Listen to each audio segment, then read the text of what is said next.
Hello, my name is Cindy and thank you for coming to my channel. This video is going to be a little different than what we've normally done, and I'm just going to give you a little bit of history today. Saturday, I was invited to the Pine Tree Riot in New Hampshire. I had no idea what it was. I've lived here my whole life and I had never heard of it. So here we go. We're going to have a little bit of history today. I went to the Ware Historical Society and I found some information that I'm going to share with you. This is the Pine Tree Riot. This millstone marks the site of the Pine Tree Riot where Quimby's Inn once stood. It is located Route 114, South John Stark Byway near the Avon store on East Mill Hill or Eastman Hill. So here we go. April 14th, 1772. Very interesting. The Pine Tree Riot occurred at Quimby's Inn in South Ware on April 14th, 1772. The event that spring morning was precipitated by men from Ware and surrounding towns illegally cutting white pine trees reserved for mass for the Royal Navy. But there was much more to it. The story of the English need for ship's timber, and naval stores, and young New Hampshire's ability to provide these commodities is a tale of market dynamics, imperial politics, ecological short-sightedness, and crafty survival tactics. In short, timber was to the world at that time what oil is to the world today, a finite resource for which nations competed. When the first shipment of mass from Portsmouth to England occurred in 1634, England had already suffered deforestation.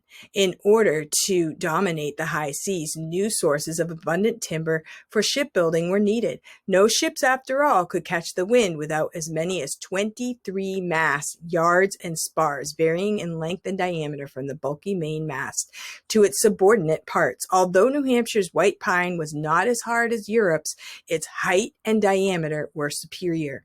It also weighed less and retained resin longer, giving the ships a sea life as long as 2 decades. Wow. When granting lands in America in 1690, King William prohibited the cutting of white pine over 2 feet in diameter. In 1722, under the reign of George I, Parliament passed a law that reduced the diameter to 1 foot, required a license to cut white pine, and established fines for infractions. This law was basically ignored until John Wentworth became governor in 1767. Appointed surveyor of the King's Woods, he recognized the revenue potential and appointed deputies to carry out the law. He conducted his own inspections of mill yards in the Piscataquag Valley by having a servant drive him around in his coach. Before settlers could clear the land or build cabins, barns, or meeting houses, the king's sanction, a broad arrow mark, was required on trees reserved for the Royal Navy. The deputies charged them a good round sum to mark the trees and for the license required to cut the rest. No wonder the law became unpopular. The consequences involved arrest and fines. Contraband white pine already sawed into logs could be seized, and a large settlement required.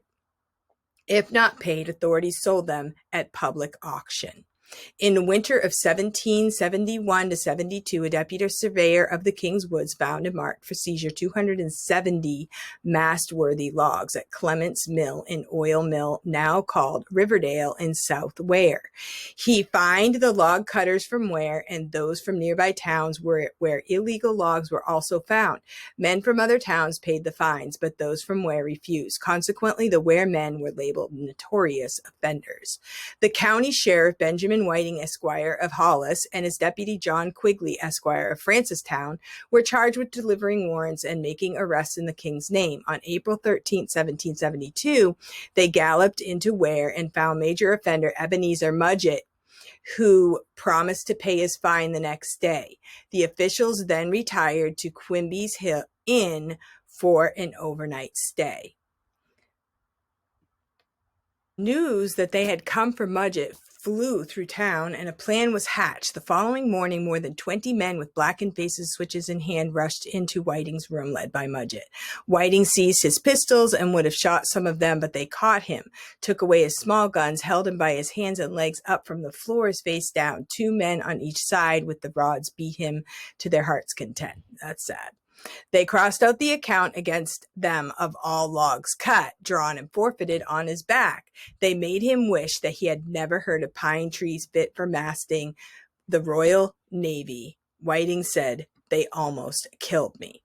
As for Deputy Quigley, the weremen wrested the floorboards from the room above his head and proceeded to beat him with long poles. Nor did the officials' horses escape the men's wrath. They cropped the animals' ears, sheared their manes and tails, to jeers, jokes, and shouts ringing in their ears. The sheriff and deputy rode toward Goffstown and Mast Road, named for the logs that were moved overland to the sea and off to England for the king's ships.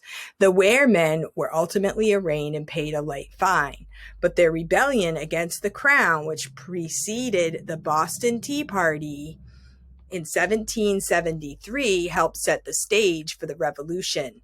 People in New Hampshire were probably more offended by the Pine Tree Law than the Sugar Act Boston Tea Party, Sugar Act of 1764, the Stamp Act, a rebellion that took place in Portsmouth, New Hampshire in 1765, and the Duty on Tea passed in 1773, which precipitated the Boston Tea Party. According to Ware's 1888 history, the only reason why the rebellion at Portsmouth and Boston Tea Party are better known than our Pine Tree Riot is because they have had better historians. Thank you for watching this video. What do you think about the Pine Tree Riots? Wow. I didn't even really know that New Hampshire had started the fight against tyranny. Just think about this. If you don't stand up for your rights, then you don't have any. You don't have any. Nobody's going to give you your rights. Tyranny has to be stopped. It's time for us to get back to the founding of our country and stand up for truth and right, and stand up for, most of all, breathing fresh air. Thank you so much for watching. I hope you guys have a great day.